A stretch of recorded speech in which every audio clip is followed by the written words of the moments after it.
En la antigüedad solían darse venganzas muy desproporcionadas con el daño recibido, y fue por eso que en el Código de Hammurabi, 1600 años antes de Cristo, se puso la famosa ley del talión, ojo por ojo, diente por diente, que nosotros lo vemos en los primeros libros de la Biblia, los 5 primeros libros del Pentateuco. Allí aparece 3 veces. Era una manera de regular la convivencia entre los humanos.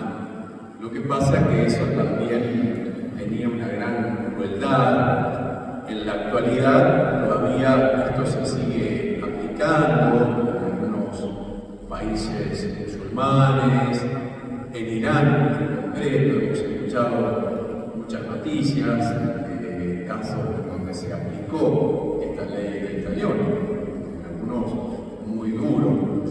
Pero vemos cuál es la postura de Cristo. Recuerdan ustedes que el domingo pasado en este Evangelio de Mateo aparecían esas famosas antítesis. La antítesis que era: ustedes han oído esto, pero yo les digo.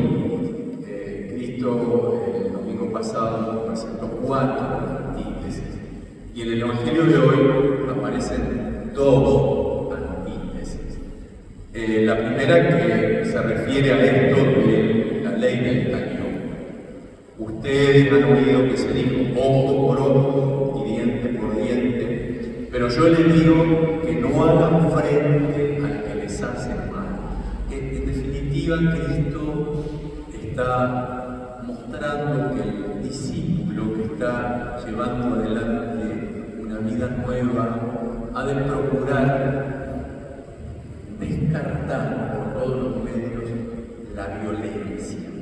la violencia en cualquier forma, dejarla de lado. Y más aún, lo vemos después como el Divino Maestro profundiza esto con la 6ª y última antítesis, cuando dice: ustedes han oído que se dijo, amarás a tu prójimo y odiarás a tu enemigo.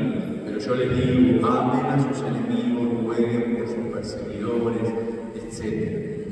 El concepto de prójimo, como lo escuchábamos en la primera lectura del Levítico, al principio estaba reducido solamente al grupo familiar, de los amigos, pero Cristo lo extiende a todo ser humano. Y es a todo ser humano a quien nosotros hemos de amar, hemos de evitar odiar, hemos de procurar perdonar. ¿Y cuál es el fundamento de todo esto? Como lo vemos en el Evangelio de hoy: la imitación de Dios. Ustedes han de obrar así como el Padre Celestial, que hace salir el sol, hace caer la lluvia sobre buenos y malos, sobre justos y pecadores, no excluye a nadie. Y en definitiva, lo último, que es el llamado a la perfección. Si ustedes quieren llegar un día al cielo, si quieren caminar hacia el cielo, han de procurar todo esto. Cuando uno lee un evangelio así, se pregunta: pero qué difícil que es todo esto, ¿cómo me cuesta? Porque todos nosotros tenemos esa famosa ley del talión metida en el interior. ¿A quién no le ha pasado que en los secretos del corazón dice: el que me la hace, me la paga? Y eso ha estado aún en los más grandes cristianos. Y por eso lo dice: pero ¿no será esto una utopía para soñadores? Esto parece inalcanzable, imposible de vivir. Claro, es cierto, es imposible de vivir según la sabiduría de este mundo de la que hablaba San Pablo en la carta a los Corintios, pero es posible para aquellos que recibimos la gracia del Señor, que es un auxilio especial y que vamos progresando a lo largo de la vida.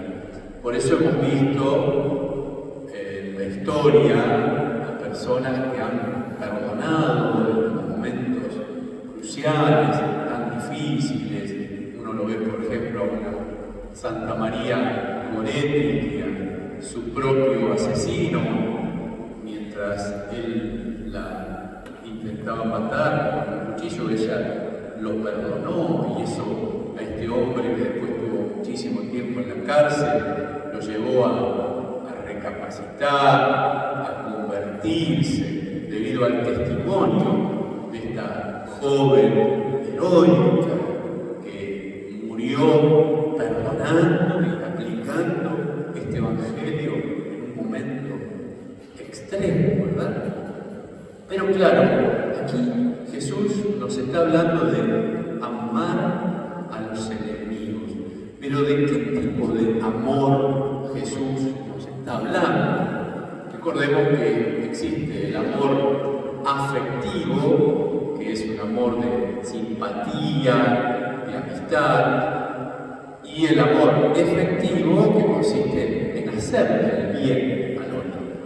Aquí Jesús no nos está obligando a que vivamos una simpatía, una amistad con un enemigo, porque eso sería una cuestión patológica, algo imposible, y Cristo nunca va a mandar eso. Él se está refiriendo aquí a un amor efectivo. Es decir, que nos invita a que siempre hemos de procurar hacerle el bien, incluso a esas personas que nos han dañado. Y en esto también tenemos ejemplos admirables de la conducta de los santos. Por ejemplo, San Pío X, cuando fue obispo, lo criticó severamente un señor de su ciudad, este hombre que era muy adinerado, que con el paso de los años hizo unos malos negocios, quedó en la calle, sin nada de dinero, y había alguien desconocido, anónimo, que le mandaba dinero y que lo fue salvando. Y lo que menos imaginaba este hombre, que era ese obispo que él había calumniado, que había dañado tanto, y que después con el tiempo este obispo llegó a ser un santo, San Pío X. Y fue él quien le hizo todo ese bien posible al que tanto daño le había hecho. ¿Por qué? Porque había encarnado el Evangelio. Porque el Evangelio no es una utopía, es posible vivirlo. Es posible cuando uno lo toma en serio, cuando uno cree de verdad en el poder de la palabra, en la eficacia del Espíritu Santo que nos da la gracia para hacerlo. Pero también este texto del Evangelio no nos excluye a los cristianos de realizar una resistencia pacífica. Es decir, que en determinados casos de grandes injusticias entre los humanos, el cristiano ha de procurar levantar su voz, actuar, pero siempre amando y sin violencia, con una violencia activa. Si ustedes leyeron la vida, por ejemplo, de Mahatma Gandhi, que fue lo que él hizo en la India, un hombre que resistió, pero de una manera pacífica, que no era cristiano. ¿Y cuántos cristianos que lo han hecho? Ahora lo estamos viendo en un obispo aquí en Nicaragua, a quien lo metieron preso justamente porque no quiso ser deportado a Estados Unidos con un grupo de 220 personas. Es un hombre que está realizando una resistencia pacífica. Quiere quedarse con el pueblo, aunque lo pusieron preso, para defender los derechos del pueblo. Y cuántos, como Cristo mismo, que cuando en el tribunal de Anás le dieron una bofetada, preguntó: ¿por qué me pegas? También nosotros podemos hacerlo, pero con el Espíritu del Señor, sin violencia, con una no violencia activa. Pidamos progresar en la santidad viviendo este Evangelio. Que así sea.